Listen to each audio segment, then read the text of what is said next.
Hey, this is Mad Movie Mark of the Mad Movie Mark Movie Review. Thank you for joining me as I review the 2016 Japanese drama Harmonium.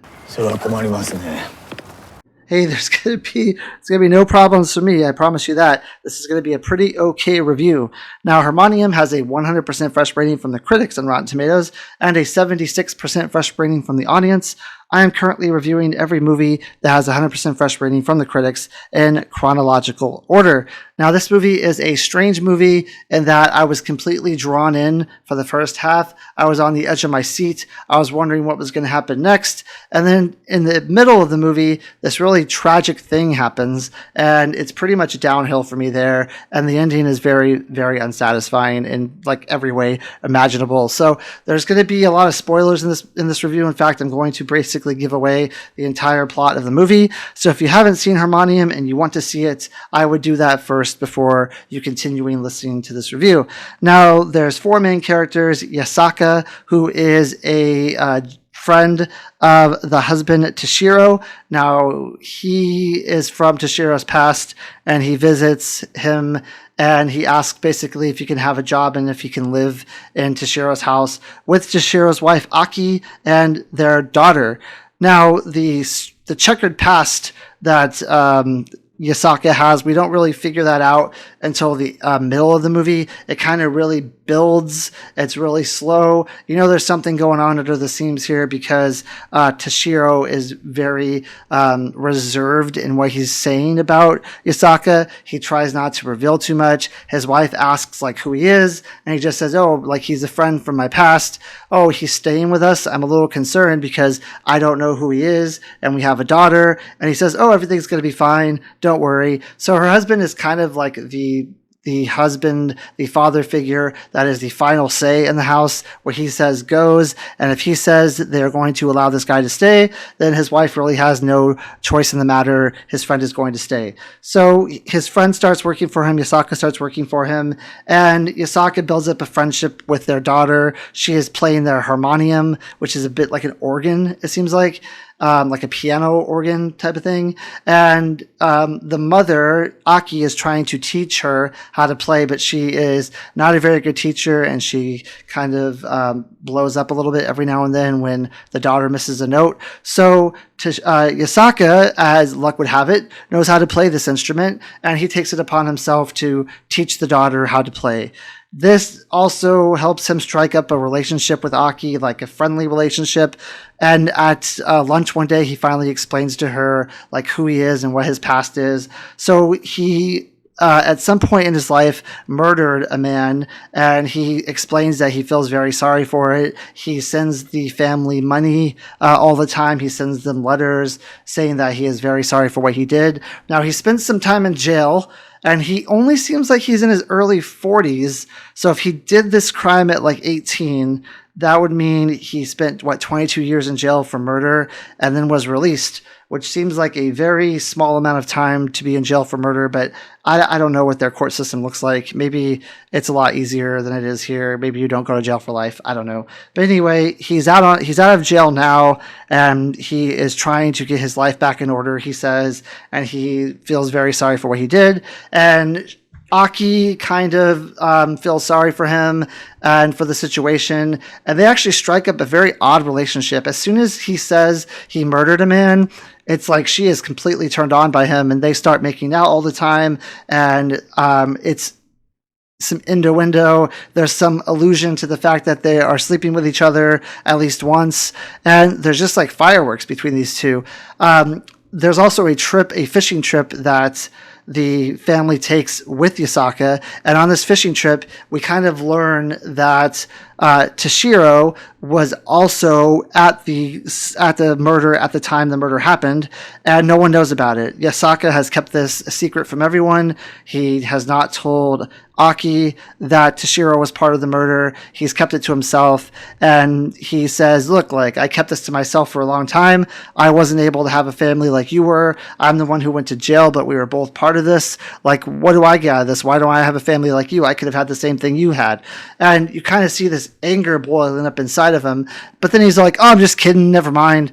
but you can tell he's not kidding, that he really does feel this way, and that he's going to be doing something to harm one of the members of this family, or to try to have the family members turn on Toshio in some way. But he's going to do something underhanded that is going to devastate the family. And it doesn't take long to learn what he does. So he ends up trying to essentially, get to home base with Akie. He tries to go all the way at one scene, and she kicks him and kind of does not want his advancements to her. So what he does is he knows the daughter's school. When the daughter comes out of school, she walks home by herself, and he meets her one day. We don't see it actually happen. We see that that Akie and Toshio, the daughter, is home late from school. They don't know where she is, so they look. Toshio goes and he finds her like laying bloody on the playground, blood coming from her head, and Yasaka is like hovering over her. So he's like, "What did you do? What did you do?" And Yasaka doesn't answer. He just walks away, and then Akie comes in and she's completely devastated, and they both just let Yasaka walk away. Now we go into the future. I don't know, it's like 10 years or something, and the daughter's still alive, but she is not able to do. She's basically paralyzed, it seems like, from the neck down, to where she can't move her arms. The mother really has to. I don't know exactly what happened with her, but she does seem like she's paralyzed. Anyway, the mother has to take care of her. Akie is basically her caregiver now. She does everything for her. She helps change her. She helps wipe drool off her face. She basically does everything for her. And Toshio is still working at his shop, but now he has a new apprentice that's working with him. The new apprentice is a very nice young man. He wants to draw the daughter because he feels like he gets to know people better when he draws them. So he starts drawing her, and then one day this new apprentice is talking to Toshio, and he says, "Hey, did you have a guy that used to work for you named Yasaka?" And he's all like, "Yeah, what do you know about Yasaka?" He's like, "Yasaka is my father, and I never knew him, I never met him, but I knew he used to work for you because I found pictures, and my mom told me that he worked for you. So I thought if I came here, maybe I could find out more about him, like who he was. I really have no interest in like meeting him because I wouldn't know what to say to him, but it would be nice to just like know who he is." Now, of course, Toshio is like taken aback by this. So was I. I was like, "What is he really? Is he really this guy's kid, or is like something else happening here?" So he ends up allowing this kid to still work for him, but he decides not to tell Akie, and he tells the apprentice not to tell Akie either. But as luck would have it, one day the apprentice is drawing the daughter, and something like pictures fall out of his backpack, and the pictures are of the family. And she says, like, "How did you come by these pictures?" And he said, "Oh, that's my dad. The Yasaka right there is my dad. Did he do something really bad? Because you guys are acting as if he did something really bad, and I don't know what it was." As far as I know, they never tell him. At least it's never said on screen that they actually say what his father did. But this kind of gets them thinking about Yasaka again. The father really wants to get revenge against Yasaka, so he feels like he can use his son against him, even though Yasaka never knew he had a son because he went to jail, I guess, before he knew his girlfriend was pregnant, and he never rekindled his relationship with his girlfriend, so he didn't know that she was pregnant. So he ends up, Toshio and Yasaka end up, they hire like a private detective, and the private detective says, "Hey, we found this guy that looks like a lot like Yasaka in the city." So they go to confront him, and they take Yasaka's son with them because they think that they can use him as leverage and like threaten to kill him or something, and get their revenge on Yasaka. But when they find this guy, he is not Yasaka. He's just a really close body double. He's wearing the same clothes. He's giving a piano/organ lesson. It's like the same song that he's giving a lesson for. So it matches, but it's not the same guy. And then towards the end of the movie, there's this really weird scene where Akie imagines that her daughter is able to walk, and they are on the beach together. I think she's like asleep in the car or something. And then she ends up taking the daughter to this cliff like that overlooks a lake. It's like I guess it's a bridge, not a cliff, that overlooks the lake. Toshio and the apprentice find them getting ready to jump into the lake to commit suicide. They try to stop them, but Akie like has her daughter with her, and she like pushes her and her daughter into the water. Yasaka jumps after his wife Akie and is able to like bring her to shore. It doesn't seem like she was underwater for that long at all, like a couple seconds, 10, 15 seconds. And the apprentice jumps in after the daughter. And so the husband, Toshio ends up getting his Akie to the shore, and he tries to do CPR on her, but it appears that she's not alive anymore, which is weird because she definitely would have survived the fall into the lake, and I don't think she drowned, so I'm not sure exactly what happened there. We're given the assumption that she drowned. And then the apprentice and the daughter are both lying next to each other. They both appear to also not be alive. But how did he get her out of the water? Did he get her out of the water and then like pass out and die? I don't understand what happened to him. But they both appear to not be alive either. And the only one like that appears to be alive at the end of the movie is Toshio, and he's trying to, at the very last scene of the movie, he's trying to resuscitate his daughter. And that's how it ends. It's a very weird ending that I still don't understand. I'm sure I'm missing something here. I'm sure there's like stuff that happened off camera that would explain what happened here. It would just make more sense if they showed it on camera, because it really just makes it seem like they overlook things and it doesn't make any sense. But anyway, that's how the movie ends. So Yasaka in this movie is a fantastic actor. I really enjoyed what he was doing on screen. Same with Toshio. Akie was pretty good too. I would say the two male leads were probably better. Having a 13-month-old daughter myself, I really hated the middle of the movie when he attacked the daughter. And then at the end of the movie, Toshio, when he actually admits to his wife that he was part of the murder, which he does admit to her, and that he was part of the Yakuza.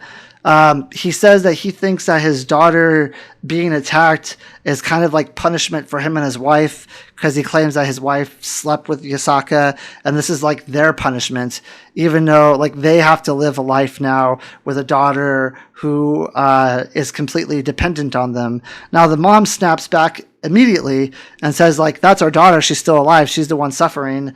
And then she asks if they should get a divorce. Now I'm on her side here. I don't know what he's talking about. Like, he's not really suffering at all. He's suffering internally because something happened to his daughter who he loves, but he doesn't ever do anything for his daughter or with his daughter. He like doesn't even really show any love or compassion for either of them. So like, I'm not even convinced really. I mean, he has that husband instinct in him. You can tell when he wants to get revenge because his daughter was attacked. But at no point in this movie does he ever seem like he even cares about either of them. He throws himself into his job. He's very controlling. He makes the decisions and doesn't let anyone else have any say. He just doesn't seem like he cares at all. And he says like, this is our punishment. Well, is that because you don't like care about your daughter? Like, I have no idea what he's saying there. I think that's what he's saying, but it could be wrong. But having a 13-month-old daughter, I don't see how anyone could have that type of opinion in that direction. Like, the daughter's clearly the one who doesn't get to grow up, doesn't get to have a life, doesn't get to do everything that a child would normally do. And it's all nothing because of what she did, but because of what her father did. And it's tragic, and it's supposed to make you feel anger. It's supposed to make you feel sadness. It's supposed to, it makes you feel all those emotions that they want you to feel. I still just didn't like it or agree with it, but that's just coming from like a father's perspective. I wish that he would have just done something to the husband, because ideally, if he really wanted that kind of life, then he has the mom eating out, like the mom he has like a good enough relationship with, where if something happened to the husband, he might be able to have a relationship with her, if that's really what he's after. If what he's after is what he says he's after, he could have just killed the husband and then like got in good with the mom and had the family that he wanted. Like, why does he have to deal with the daughter? I have no idea why he even attacked her. Obviously, it's because he wants to hurt Toshio, but I'm not even convinced that it really hurt him that much. It's like, it's hard to say that, but he's very emotionless, unless he just doesn't show emotion very well, and that's just something that is common in Japan. And he's just not, he's tortured inside but not outside, and his wife is the one who's tortured both. Like, I don't know how that makes sense in the movie for Yasaka to do that. And then he just disappears and you never see him again in the movie. So he like completely gets away with it. You have no idea if he's out there like murdering other kids, if this is something that he just did because of Toshio, or if he's like actually crazy and he's out there doing other bad deeds. You have no idea what happened to him or his character. It's completely left open, and it's just a huge letdown because he was the driving force of the entire first half of the movie. It's like he's the main character the first half of the movie. He's the reason why everything's happening, and then you just take him out of the movie completely and have it focused on this family that you're honestly not even really that invested in. You're invested in who he is and what he's doing. And now you have to try to invest yourself into this family. I just wasn't able to do it. That's my opinion. It took a turn that I wasn't prepared for, and frankly, I didn't enjoy at all. And then at the end of the movie, I understand why Akie did what she did, because she was very tortured, and she felt, there's a scene in the movie where the apprentice, who is the son of Yasaka, he gives a story about his mom when he watched after his mom when she was sick and dying, and she just wanted him to finish her off because she was so miserable. She couldn't do anything for herself. She was basically completely reliant on him. And I think that struck a chord with Akie, to where maybe she thinks that her daughter is the same way, and her daughter is not living any like a good quality of life, and that they should just go together. So I understand why she did what she did. I just don't understand how they both died at the end. Like the daughter, sure, I could see her with her medical condition that she has. There's a possibility that she could not have survived, but the mom should have survived easily. I really can't understand that at all. And the same with the apprentice. I really don't know how he died either. It's just kind of a weird ending. It's like they didn't know how to end the movie, so they just did that. But anyway, that was a long-winded review. My final score for it is a 7.5 out of 10. I went into this movie not knowing anything about it. Like I said, if the first half of the movie was this, if the second half was the same as the first half, this could have easily been a 9.5 or a 10 if they focused on Yasaka, if they like did this manhunt to find Yasaka, if they actually if he was still the main driving force of this movie, and it wasn't just the mother's relationship now with her daughter and the husband's relationship with his wife and his daughter, and now you're throwing in the son of Yasaka out of nowhere, who no one's going to care about because you haven't seen him throughout the entire movie, so why do we care about him now? If the second half was like the first half, easily a 9.5 or a 10, because it was so good. The second half just really suffers, in my opinion. So I hope you join me next time when I review a movie called Seoul Station. Thank you. Have a great day.